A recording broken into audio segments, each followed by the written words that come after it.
السلام عليكم ورحمة الله وبركاته. الحمد لله نحمده ونستعينه ونستغفره ونؤمن به ونتوكل عليه ونعوذ بالله من شرور أنفسنا ومن سيئات أعمالنا. من يهده الله فلا مضل له ومن يضلل فلا هادي له وأشهد أن لا إله إلا الله وحده لا شريك له وأشهد أن محمدا عبده ورسوله الذي أرسله بالحق بشيرا ونذيرا وداعيا إلى الله بإذنه وسراجا منيرا. فقد قال الله تعالى في كلامه المجيد والفرقان الحميد: فأعوذ بالله من الشيطان الرجيم. بسم الله الرحمن الرحيم. يا أيها الذين آمنوا اتقوا الله حق تقاته ولا تموتن إلا وأنتم مسلمون. يا أيها الناس اتقوا ربكم الذي خلقكم من نفس واحدة وخلق منها زوجها وبث منهما رجالا كثيرا ونساء واتقوا الله الذي تسألون به والأرحام إن الله كان عليكم رقيبا. يا أيها الذين آمنوا اتقوا الله وقولوا قولا سديدا يصلح لكم أعمالكم ويغفر لكم ذنوبكم ومن يطع الله ورسوله فقد فاز فوزا عظيما. وقال تعالى: وسارعوا إلى مغفرة من ربكم وجنة أرضها السماوات والأرض أعدت للمتقين.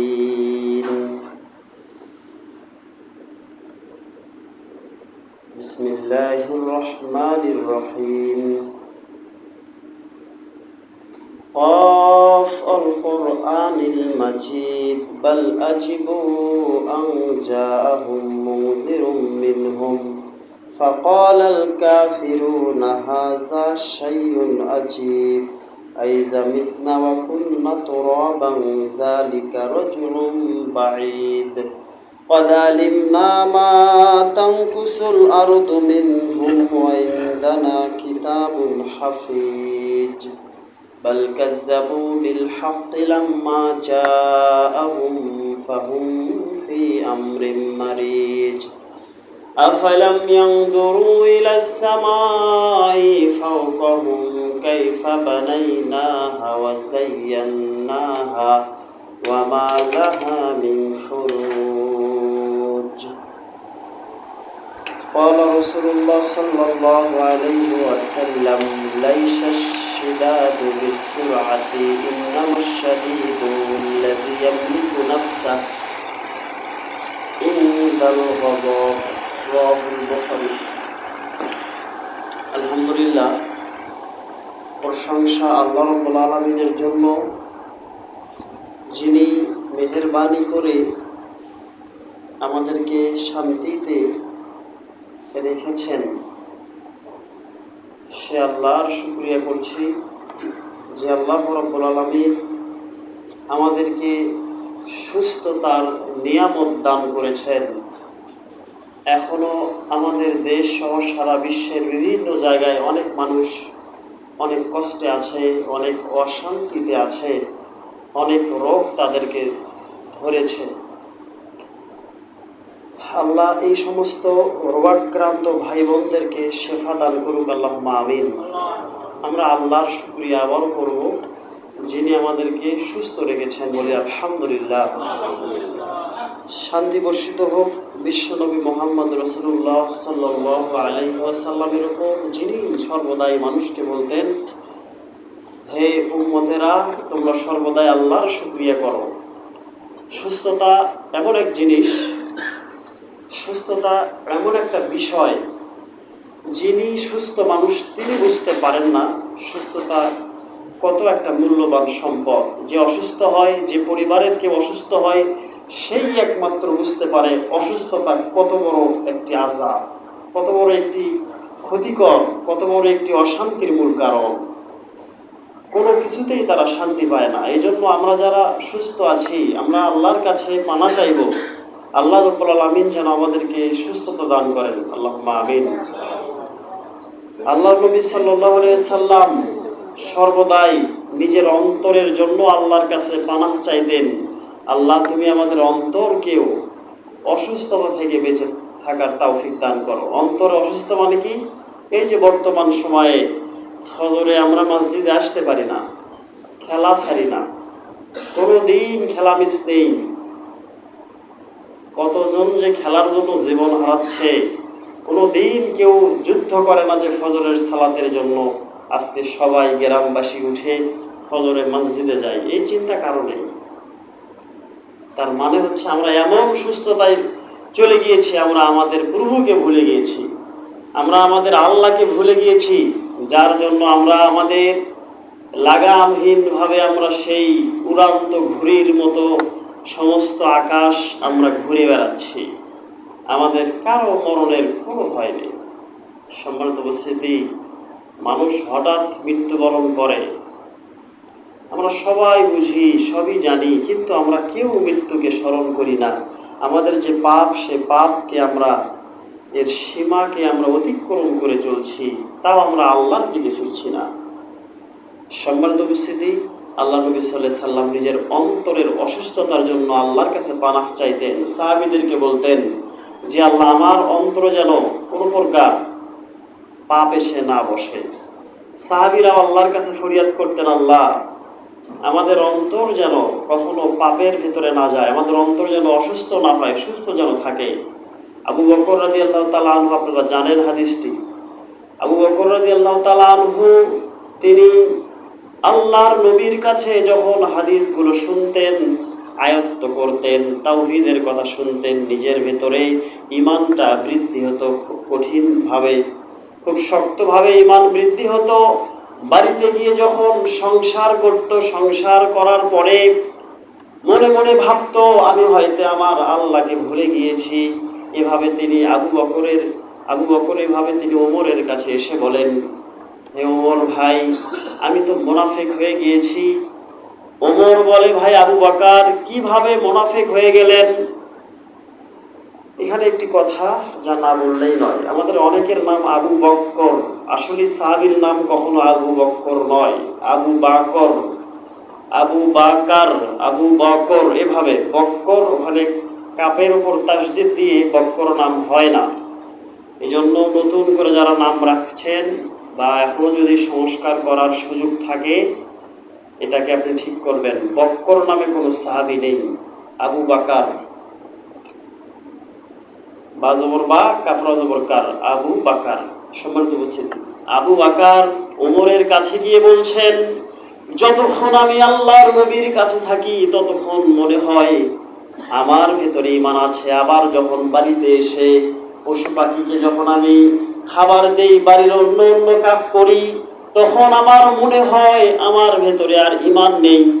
যতটা আমি আল্লাহর নবীর মসজিদে নববীতে বসে বসে আল্লাহকে স্মরণ করতে পারি, বাড়িতে এসে আর আমি তা করতে পারি না।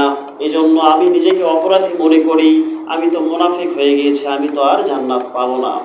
ওমর এই কথা শোনার পরে বলছে, ভাই এই রকম ঘটনা তো আমারও হয়।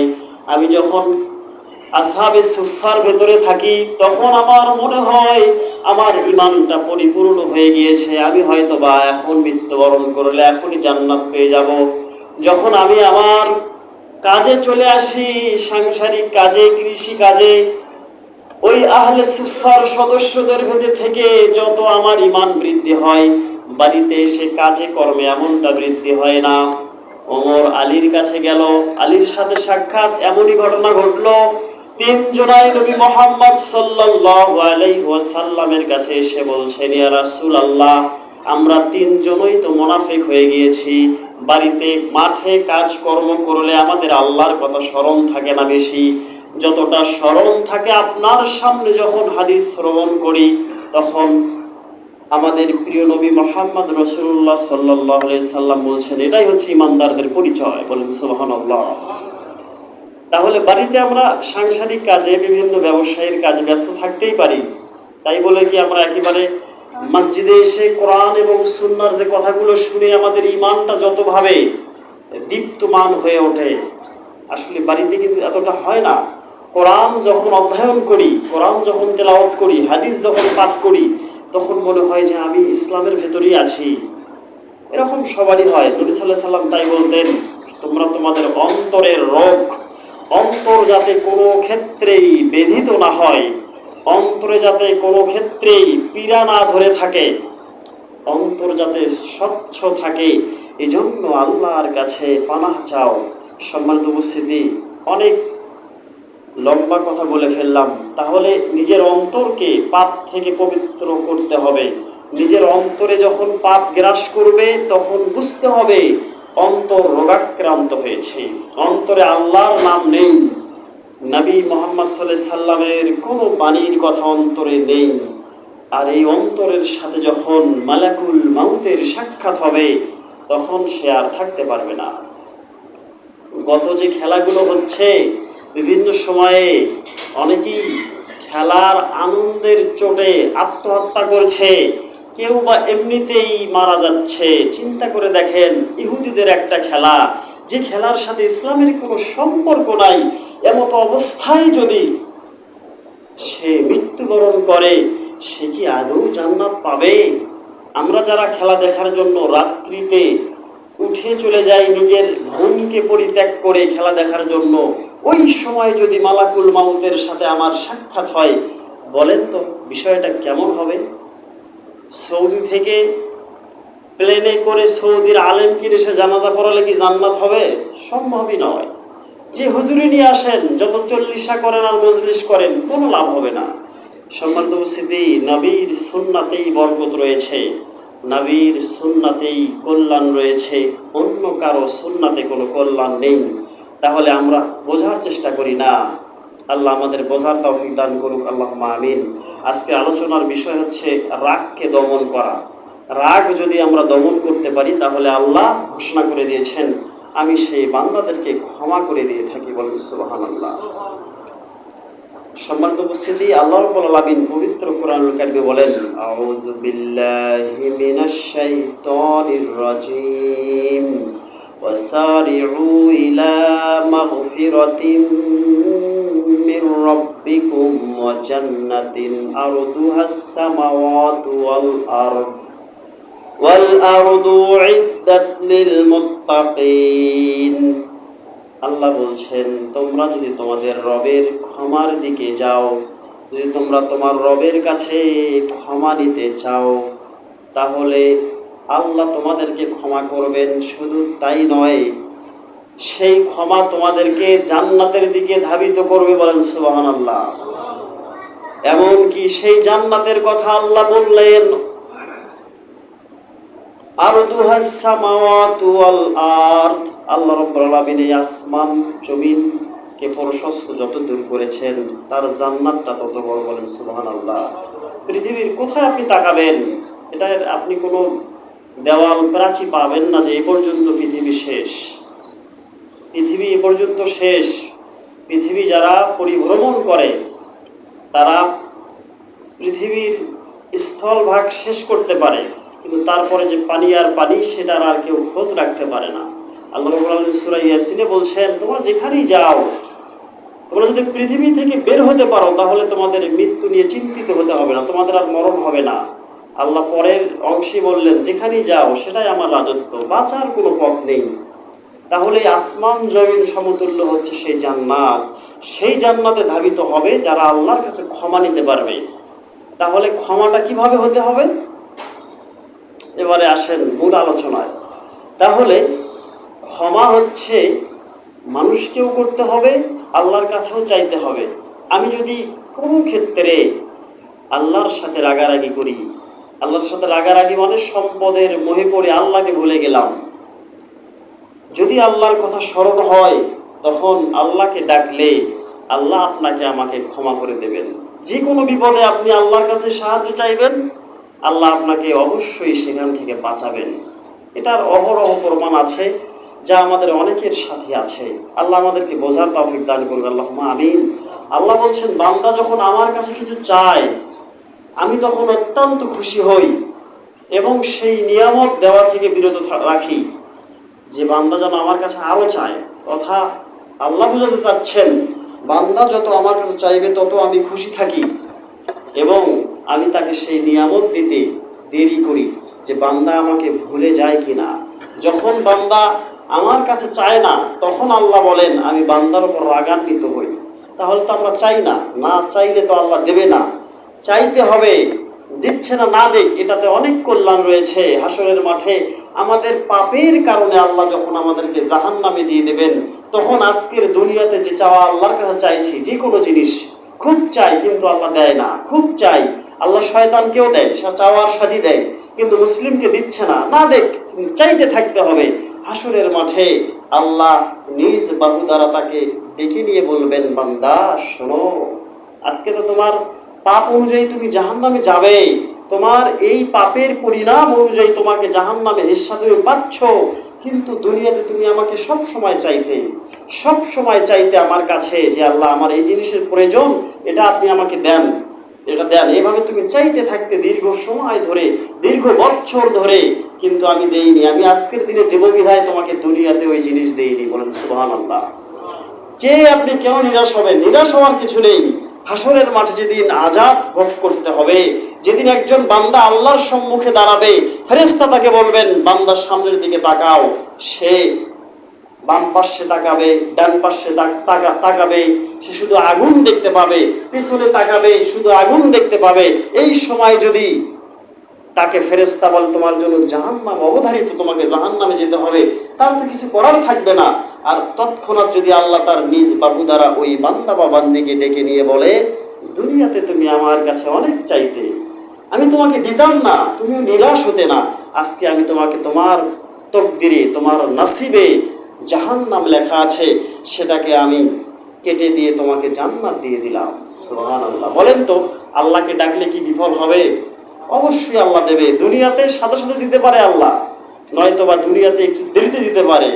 তৃতীয় প্রতিদান তিনি হাসরে অবশ্যই দিয়ে দিবেন। এই জন্য আল্লাহর কাছে চাইবেন, সব সময় চাইবেন। আল্লাহ নবী সাল্লাল্লাহু আলাইহি সাল্লাম বলছেন, বান্দা যদি ইমানদার হয় আর সে যদি আল্লাহর কাছে তার জুতার ফিতা যদি ছিঁড়ে যায়, এটাকে যদি ঠিক করার জন্য কোনো ব্যক্তি না পায়, নিজেও যদি করতে না পায়, সে যদি আল্লাহর কাছে চায়, আল্লাহ তাকে দিয়ে দেবেন। আল্লাহ কি নিজে হাতে ফোর দিয়ে আপনার জুতো সেলাই করে দেবে? আল্লাহ একটা ব্যবস্থা করে দেবেন। আমরা যখন দাওয়াতি কাজের জন্য গাইবান্ধা জেলার বিভিন্ন প্রান্তে চলে যাই, আস্তে আস্তে আমাদের রাতের কখনো 1টা কখনো 1:30টা বাজে। এরকম একটা সমস্যা হয়, গাড়ি পাওয়া খুব দুষ্কর হয়ে যায়। দাঁড়িয়ে থাকতে থাকতে আল্লাহর কাছে যখন মনে হয়ে যায় যে আল্লাহ তো বলছেন জুতার ফিতা ছিঁড়ে গেলে চাইতে হবে, দেখেন হুজুর যে তাদের যদি স্মরণ থাকবে তা নয়, ভুল সবাই করে, ভুলে আল্লাহকে বা আল্লাহর বিধানকে সবাই কিছু না কিছু ক্ষেত্রে ভুলে যায়। তৎক্ষণাৎ স্মরণ হয় যে আল্লাহ তো বলেছেন জুতার ফিতা হইতেও হলেও আল্লাহর কাছে চাইতে হবে।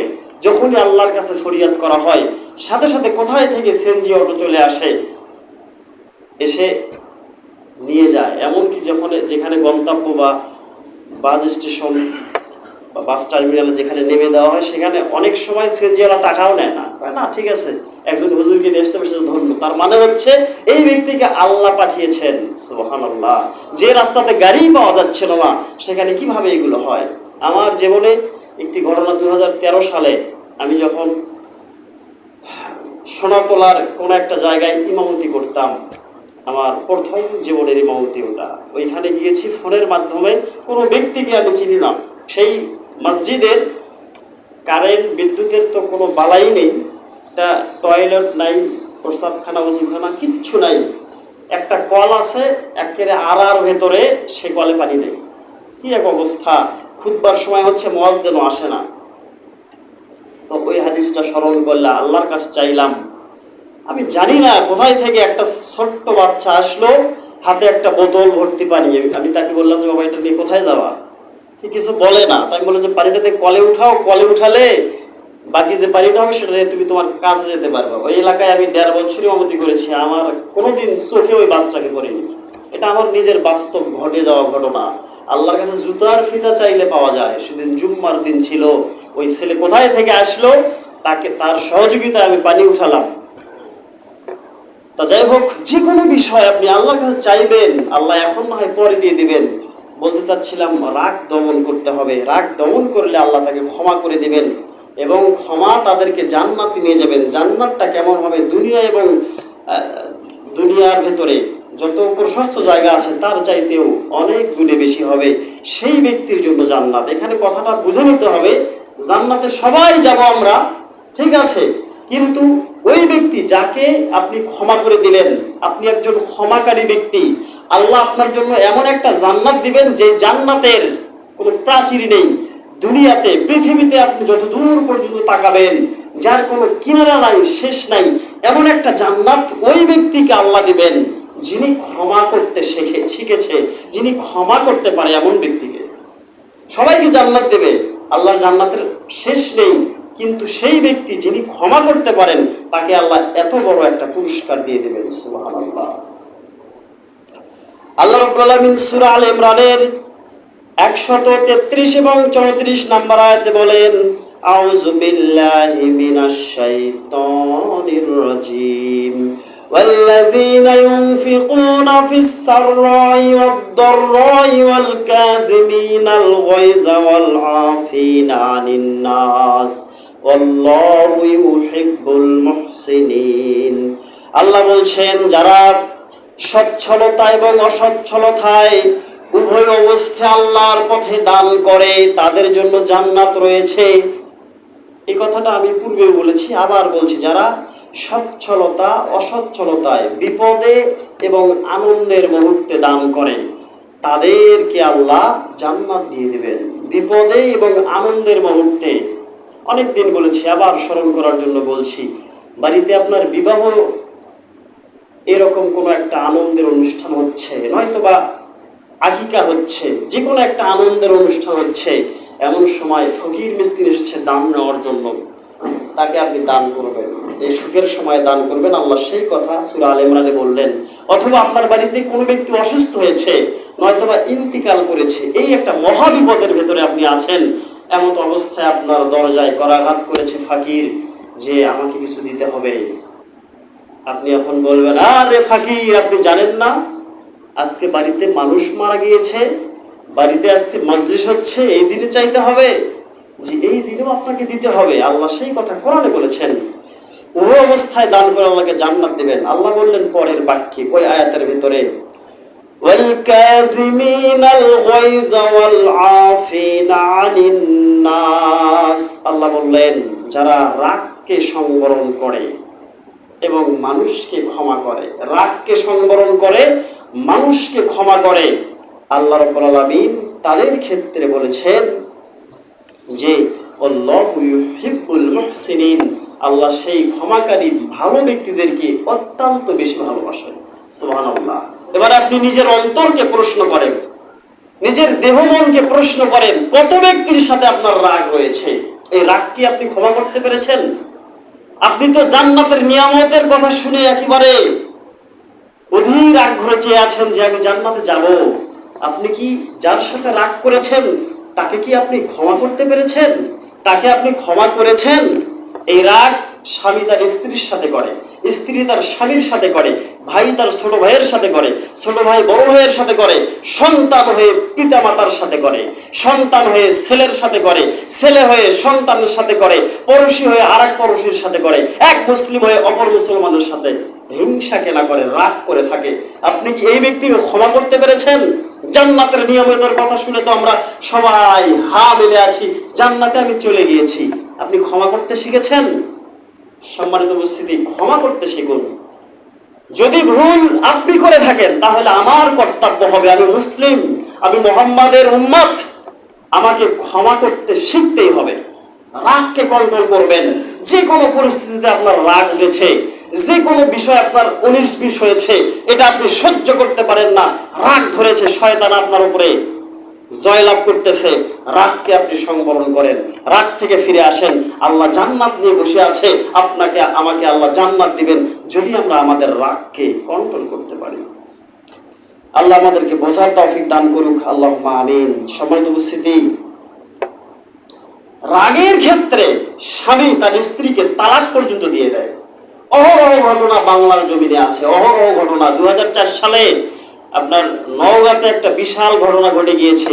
এক ব্যক্তির সাথে অপর ব্যক্তির পরশীর, এটা প্রথম আলোর পত্রিকা 2004 সালে, আপনি নেটে খুঁজলেও পেতে পারেন।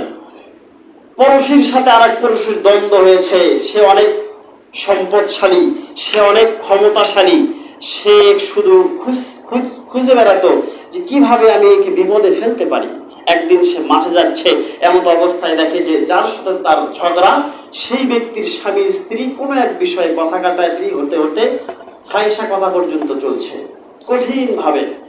তো এই ব্যক্তি মরণ, সে বিষয়টা শুনতে পেয়ে এলাকার লোকজনকে বলেছে যে ওই ব্যক্তির সাথে বইয়ের আর সম্পর্ক নেই, ওরা রাগারাগি করে তালাক পর্যন্ত দিয়েছে, এর জন্য ভালো একটা পদক্ষেপ নিতে হবে।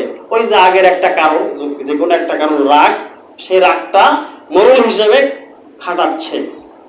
যাই হোক, হাইকোর্ট পর্যন্ত তারা গিয়েছে। হাইকোর্টের রায় সে তৎকালীন সময় 2004 সালে দিয়েছিল যে এইভাবে, তখন তারা অনেক কৌশল করে তাকে লজ্জার ভেতরে ফেলার জন্য, ওই পরিবারকে লাঞ্ছিত করার জন্য হিল্লা বিবাহের একটা কারণ। হিল্লা বিবাহের কথা আল্লাহ নবী সাল্লাল্লাহু আলাইহি সাল্লাম বলছেন, এরা হচ্ছে ভাড়াটিয়া সার। নবী সাল্লাল্লাহু আলাইহি সাল্লামের যুগ থেকেই এই প্রথা ছিল, কিন্তু আল্লাহ নবী সাল্লাল্লাহু আলাইহি সাল্লাম এটাকে সেভাবে আসাদুল হারাম করে দিয়েছেন। হিল্লা কোনো প্রথা কোরআন হাদিসে নেই। আর আমাদের মাযহাবী ভাইদের ভেতরে যদি বউ তালাক হয়ে যায়, এক বৈঠকে 100, 150, 300 তালাক পর্যন্ত দেয়। আর মনে করে যত তালাকই দেয়, এক বৈঠকে 3টা তালাক গৃহীত হবে, আর বউ হারাম হয়ে যাবে। আর কিছু কাঠমোল্লা আর কিছু সার ব্যক্তি আছে, তারা ওই বিবিকে ভোগ করতে পারে, বলেন নাউজুবিল্লাহ। এজন্য বাংলার কিছু আলেম সমাজ ওই নারীদেরকে ভোগ করার জন্য হিল্লা প্রথা চালু করেছিল। মানুষ বিপদ কিছু, ওই যে কোরআন পড়তে দিবে না, মাযহাবীরা কোরআন পড়তে দিবে না সাধারণ পাবলিককে, কেননা কোরআন বললে তারা শরীরটা জানতে পারবে, হিল্লার মতো একটা কাজ করতে বাধা হয়ে যাবে, এই জন্য মানুষকে কোরআন পড়তে দেয় না। সম্মানিত উপস্থিতি, এক পর্যায়ে হাইকোর্ট থেকে রায় এসেছে যে হিল্লা প্রথাই বাংলাদেশে হারাম। এটার উপরে একটা কিতাব লেখা আছে, তালাক ও তাহলিল, প্রফেসর ডক্টর আসাদুল্লাহ আল গালিব স্যারের, বইটা সংগ্রহ করে আপনারা পড়বেন। সম্মানিত উপস্থিতি, তো মানুষ রাগে মানুষকে তালাক দিয়ে দেয়, এক বৈঠকে 3 তালাক দেয়, 1 তালাকই গণ্য হয়। আর একবার যখন ওই নারীর হায়েজ হবে, ঋতু হবে, ঋতু থেকে পবিত্র হওয়ার পরে আর একবার তালাক দিলে 2য় তালাক হবে, এভাবে 3 তালাক দিলে 3 তালাক 3 মাসে কার্যকারী হবে। বিবিকে আর নেওয়ার কোনো সুযোগ থাকবে না। ওই বিবির যদি অন্য কোথাও বিবাহ হয়ে যায়, কোনো কারণে যদি সেই ব্যক্তি মারা যায় কিংবা স্ত্রী ছেড়ে দেয়, তখন এই স্বামী প্রস্তাবের মাধ্যমে আবার বিবাহ করতে পারে, তাছাড়া নিতে পারে না। এবারে আসেন, রাগ করে স্ত্রীকে তালাক দিয়েছে। তালাক দেওয়ার পরে চিন্তা করছে 3-4টে সন্তান আছে, এত বড় সংসার, আগের বউয়ের মতো বউ হয় না, তো দেখি হুজুরদের কাছে যাই, কোনো বুদ্ধি পাওয়া যায় কিনা। এক বৈঠকে 3 তালাক দেয়। হানাফিরা অন্য কাজে আসুক আর না আসুক, যদি বউকে তালাক দেয়, আহলে হাদিস আলেমের কাছে আসে কোনো ফতোয়া পাওয়া যায় কিনা বউকে হালাল করে নেওয়ার জন্য। অথচ আল্লাহ রাব্বুল আলামিন সূরা তালাকের ভেতরে স্পষ্ট বিধান দিয়ে দিয়েছেন, এক বৈঠকে 1000 তালাক দিলেও তালাক একটাই গ্রহণ হবে। আবার হানাফি হুজুররা কিছু বলে থাকে যে আহলে হাদিসরা দেশটাকে খেয়ে ফেললো, এক বৈঠকে 3 তালাক দিলে একটাই হবে, এজন্য কত মানুষ বউ নিচ্ছে, ছেড়ে দিচ্ছে, অনেক রকমারি কথা বলে। আল্লাহ নবী সাল্লাল্লাহু আলাইহি সাল্লাম বললেন, যে কোনো কাজ, যে কোনো কথা যখন তিনি গুরুত্ব দিয়ে বলতেন, সেটাকে 3 বার বলতেন। এই তালাকের ক্ষেত্রেও সেই হিকমত রয়েছে। তালাক বিষয়ে যেদিন আলোচনা করব সেই দিন বলবো। এবারে আসেন রাগ বিষয়ে কথা। রাগের মাথায় তালাক দিয়ে এখন অনুতপ্ত হয়েছে যে বউকে কিভাবে ফিরিয়ে নেওয়া যায়। বউকে ফিরিয়ে নিতে পারলেই শান্তি। এই রাগে আপনি কেন এই কথাটা মুখ দিয়ে বের করলেন যে তোমাকে আমি ছেড়ে দিলাম, অথবা তোমাকে আমি তালাক দিলাম, অথবা বললেন তালাক? আপনি কেন বলবেন? বললেন মানে তালাক হয়ে গেল। তালাক নিয়ে খেলাধুলা করার কোনো শব্দ এটা নয়। এটা এমন কোনো শব্দ নয়। আমি বউকে পিটাচ্ছেন, পিটাতে পিটাতে রাগের চোটে বললেন তোর মতো বউ দরকার নাই, তোর আজ থেকে ভাত শেষ, এই কথা আপনি বললেন মানে তালাক হয়ে গেল।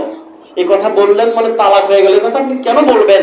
আল্লাহ নবী সাল্লাল্লাহু আলাইহি ওয়াসাল্লাম বলছেন শুধু তার উপর তালাক হবে না, যে ব্যক্তি ঘুমান্ত অবস্থায় থাকে, স্বামী গিয়ে বলে তোকে আমি তালাক দিলাম, 1000 বার দেন, 3 মাসে 3 বার দেন, তালাক হবে না। সে তো ঘুমিয়ে আছে, তার তো অন্তর সজাগ নেই। এই জন্য তালাক বিষয়ে রাগকে কন্ট্রোল করবেন। জান্নাত পেতে হলে মানুষকে ক্ষমা করতে শিখুন। আপনার স্ত্রী আপনাকে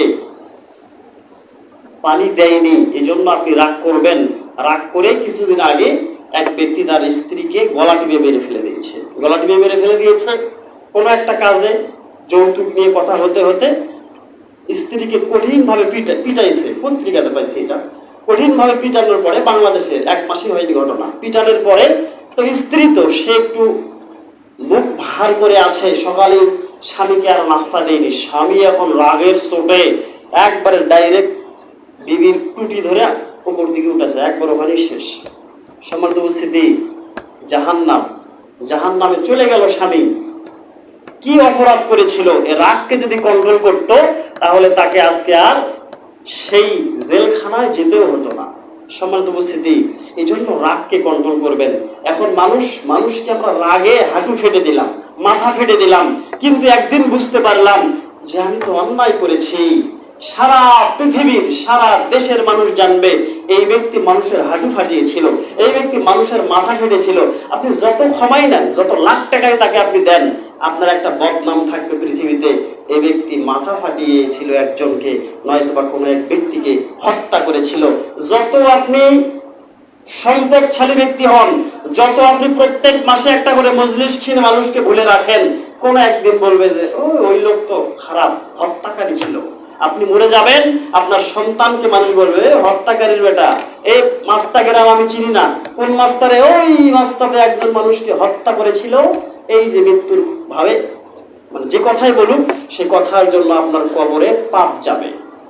সন্তান মরে গেল, নাতি থাকলো, এলাকার নাম চেনে না, ওই যে ওই এলাকার ব্যক্তি হত্যা করেছিল, ওই এলাকায় যাও, ওই এলাকা চিনতে পারছি।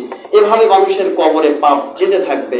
রাগকে দমন করার চেষ্টা করেন। রাগ যে কোনো ক্ষেত্রে, আপনি রাগ হয়েছেন, একটু পরে ঠান্ডা হবেন। আপনি আপনার ভাইকে, স্ত্রীর ক্ষেত্রে, সন্তানের ক্ষেত্রে, যে ক্ষেত্রেই হোক, আপনি তাকে ক্ষমা করে দিবেন। আসলে আল্লাহ নবী সাল্লাল্লাহু আলাইহি সাল্লাম সহিহ বুখারীর 6114 নম্বর হাদিসে আল্লাহ রাব্বুল আলামিন বলেছেন, প্রকৃত বীর কে? প্রকৃত বীর হচ্ছে সেই রাগের সময় যে নিজেকে কন্ট্রোল করতে পারে, রাগের সময় যে নিজের রাগকে দমন করতে পারে, এই হচ্ছে প্রকৃত বীর। একটা ঘটনা বলি, হাদিসের ঘটনা, এটা বলে শেষ করবো ইনশাআল্লাহ। হযরতে আলী রাদিয়াল্লাহু তাআলা আনহু একদিন কোন এক মুশরিকের সাথে যুদ্ধ করতেছিলেন। যুদ্ধ করতে করতে এক ব্যক্তি ক্লান্ত হয়ে তার হাত থেকে তরবারি পড়ে যায়। হযরতে আলী ধাম করে ওই ব্যক্তির বুকের উপর চড়ে বসে আর তরবারি নিয়ে ওই ব্যক্তির বুকে আঘাত করার চেষ্টা করার একটা সময় চলে আসে। অনেকক্ষণ থেকে মুশরিকের সাথে যুদ্ধ করছে, তাকে আগে ইসলামের দাওয়াত দিয়েছে, সে দাওয়াত গ্রহণ করেনি। এবারে সুযোগ এসেছে তাকে হত্যা করার। তাকে সে দুর্বল হয়েছে, নিস্তেজ হয়েছে, পড়ে গিয়েছে। সাথে সাথে ওমর লাফ দিয়ে তার বুকের উপর উঠে বসে তরবারি বের করছে তাকে হত্যা করার জন্য। এমত অবস্থায় নিচে থাকা মুশরিকটি থুথু নিক্ষেপ করেছে আলীর মুখে। এবারে হযরতে আলী রাদিয়াল্লাহু তাআলা আনহু তিনি তাকে হত্যা না করে ওখান থেকে চলে গিয়েছেন। এবারে এই ব্যক্তি লাফ দিয়ে উঠে বলছে যে ভাই, ঘটনাটা কি? এমন ঘটনা তো কোথাও দেখিনি। আপনার কাছে সুযোগ এসেছিল আমাকে হত্যা করার, কিন্তু আপনি আমাকে হত্যা না করে উঠে কেন চলে গেলেন? তখন আলী রাদিয়াল্লাহু তাআলা আনহু বলছেন, আমি এই যুদ্ধে নেমেছি শুধুমাত্র আল্লাহকে সন্তুষ্ট করার জন্য। আল্লাহকে সন্তুষ্ট করবো এই জন্য তোমাদের মতো মুশরিকদের সাথে যুদ্ধে আমি লিপ্ত হয়েছি, আমার আল্লাহকে সন্তুষ্ট করার জন্য। আমি জানি তোমাকে আমি এখন মারতে পারবো, তুমি আমাকে থুথু দিলে, যার জন্য আমার রাগটা আরো বেশি হয়ে গেল। আমার রাগটা এত বেশি হয়ে গেল, আমি চাচ্ছিলাম তোমাকে আমি এখনই হত্যা করব, কিন্তু আমি আল্লাহর কাছে অপরাধী হয়ে যাব, কেননা তুমি আমাকে থুতু দিয়েছো, তার মানে আমার রাগ উঠেছে। এখন যদি আমি তোমাকে হত্যা করি, এই জন্য আমাকে জাহান্নামে যেতে হবে। আর সবচাইতে বড় বীর হচ্ছে সেই যে তার নিজের রাগকে দমন করতে পারে। সুবহানাল্লাহ বলবেন না? এত সুন্দর একটি ঘটনা শুনলেন, তাহলে আপনি কি বুঝলেন? তাই আল্লাহ রাব্বুল আলামিনের নবী বলেছেন, যারা রাগকে দমন করতে পারে তাদের জন্য জান্নাত। আল্লাহ নবী সাল্লাল্লাহু আলাইহি সাল্লাম সেই কথাই বুখারীতে বললেন, লাইসা শাদীদু বিসুরআতি ইন্নামা শাদীদুল্লাতী ইয়ামলিকু নাফসাহু ইনদাল গযব। যে ব্যক্তি রাগের সময় নিজের রাগকে দমন করতে পারে, সে যদি কঠিন শক্তিশালী হয়, সে যদি সেই যুদ্ধে কোনো ব্যক্তিকে পরাজিত করে এবং সে যদি নিরুপায় হয়ে যায়, নিজের রাগকে দমন করে তাকে না মেরে চলে আসাটাই হচ্ছে বড় বীর। আর আমরা হলে কি করতাম? আজকে সুযোগ পেয়েছে হাঁটু ফাটার, আজকে কোনো রেহাই নাই।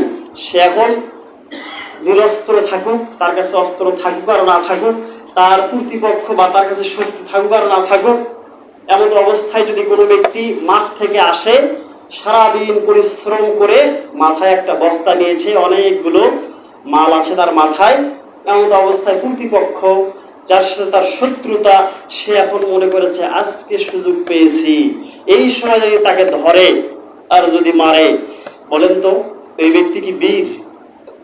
সে যদি অমুসলিমও হয়, যদিও যুদ্ধ বাংলাদেশের জন্য জায়েজ নেই, কেননা এটা ইসলামের শরিয়া আইন ভিত্তিক দেশ চলে না, এর জন্য সরকার যাবতীয় কাজ করবে।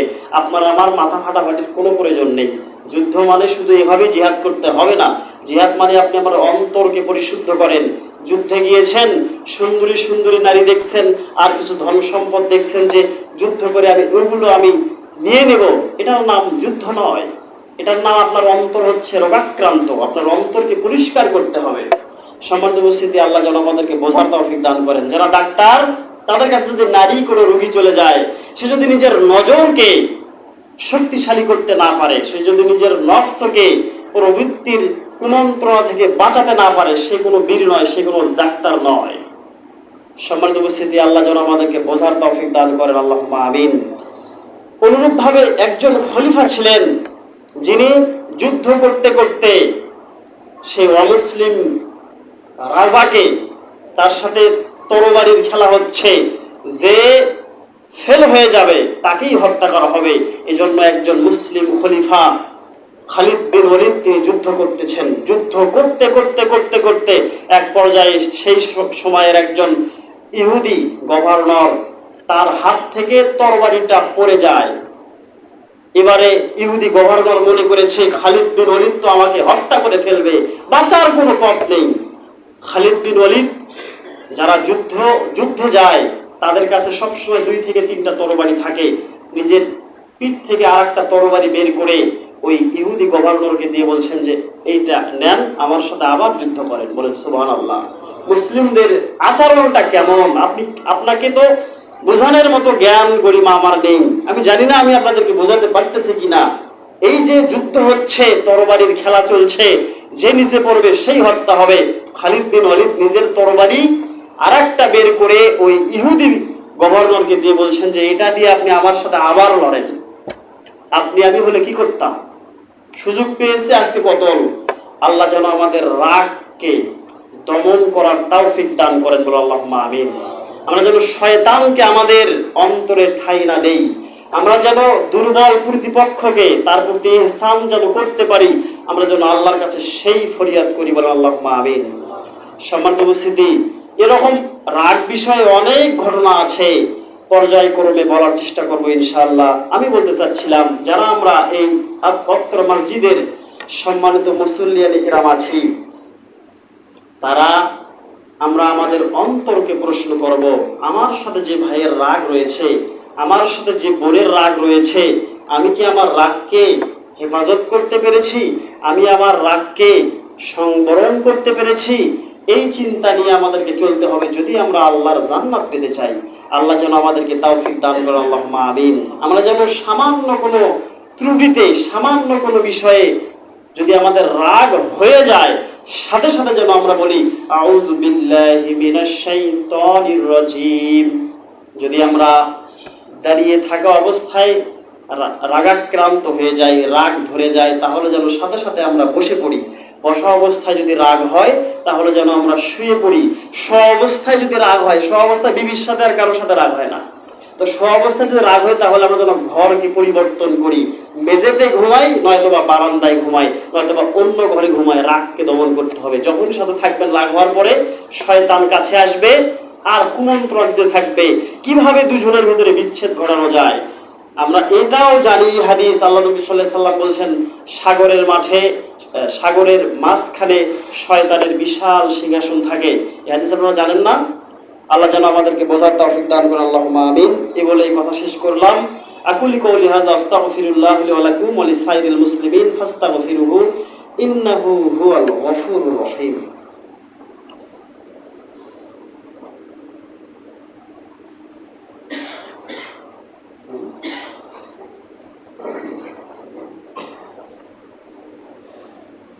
আলহামদুলিল্লাহি রাব্বিল আলামিন ওয়াল আখিবাতু লিল মুত্তাকিন ওয়াসসালাতু ওয়াসসালামু আলা খায়রি খালকিহি মুহাম্মাদিন ওয়া আলিহি ওয়া সাহবিহি আজমাইন। রব্বানা যালামনা আনফুসানা ওয়া ইল্লাম তাগফির লানা ওয়া তারহামনা লানাকুনান্না মিনাল খাসিরিন।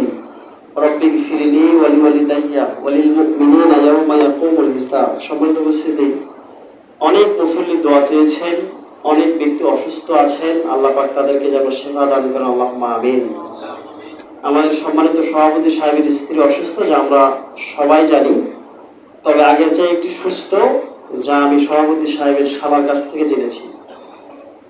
এরপরে আমাদের সাতভাই পাড়ার আফজাল হোসেন নামে এক ব্যক্তি অত্যন্ত অসুস্থ। আমাদের মালব ভাইয়ের বাবা বলেছে তার স্ত্রী অসুস্থ, আল্লাহ যেন শিফা দান করেন, আল্লাহুম্মা আমিন। আমাদের ফারুক ভাইয়ের ছেলে অসুস্থ। এরকম আরও যারা অসুস্থ আছেন, বিশেষ করে অনেক দিন থেকে পড়ে আছেন আমাদের খায়রুল, আল্লাহ পাক যেন আমাদের সকল অসুস্থ ব্যক্তিদেরকে দ্রুত শেফায়ে আজিলান দান করেন, বলেন আল্লাহুম্মা আমিন। আমাদের যারা অসুস্থ, আল্লাহ তাদেরকে একেবারে কঠিনভাবে সুস্থতার নিয়ামত দান করুক, বলি আল্লাহুম্মা আমিন। আমাদের যারা মৃত্যুবরণ করেছেন, আল্লাহ পাক তাদেরকে জান্নাতুল ফিরদাউস দান করুক, আল্লাহুম্মা আমিন। আমরা যারা বেঁচে আছি, আল্লাহ রাব্বুল আলামিন আমাদেরকে সুস্থতার নিয়ামতের মাধ্যমে 5 ওয়াক্ত সালাত আদায় করার তৌফিক দান করুক, আল্লাহুম্মা আমিন। এই ইহুদিদের রং তামাশা, বেহায়াপনা, খেলাধুলা থেকে যেন আমাদেরকে বেঁচে থাকার তৌফিক দান করেন, আল্লাহুম্মা আমিন। এবার একটু আমিনের সংখ্যা কম, কেননা আমরা খেলাধুলা ছাড়বো না, দেখেই ছাড়বো। এই সময় যদি মরণ হয় ভাই কি হবে একটু চিন্তা করে দেখেন। আমিন বলতেও আপনাদের এত কৃপণতা, আমিন বলতেও আপনাদের ভেতরে এত কার্পণ্যতা কেন? আপনি জানেন না মালাকুল মাউত কখন আসবে? জানি না।